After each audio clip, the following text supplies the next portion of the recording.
बिस्मिल्लाहिर्रहमानिर्रहीम। हम दौलत से किताबें हासिल कर सकते हैं, इल्म नहीं। अगर दौलतमंद बनना चाहते हो तो अपनी फुर्सत जाया मत करो। किस कदर अंधा है वो शख्स जो अपनी दौलत से दूसरों का दिल खरीदता है। मालो दौलत की ज़कात निकालते रहा करो, इसलिए कि जब बागबान अंगूर की बेकार शाखें तराश देता है तो उस पर ज्यादा अंगूर आते हैं।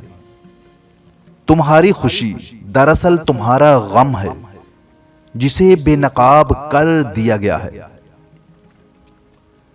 खुदा की मखलूक की खिदमत खुदा को खुश करने का बेहतरीन जरिया है।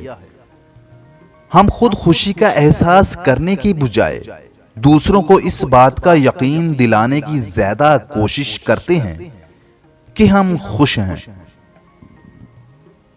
जो शख्स सलाम से पहले बात करे उसका जवाब मत दो। सबसे बेहतर वो शख्स है जो कुदरत के बावजूद माफ कर दे।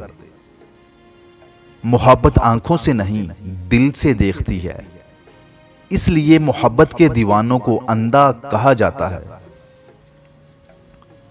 औरत को दो चीजें जल्द बूढ़ा कर देती हैं, शौहर का तल्ख रवैया और परेशानी, और दो चीजें जो औरत को जवान रखती हैं, खुशी और खुराक। औरत की जिनसी ख्वाहिश को पूरा करना आसान नहीं, लेकिन दौराने जमा उसकी कलाई और पेशानी पकड़ लो तो वो ढीली पड़ जाएगी।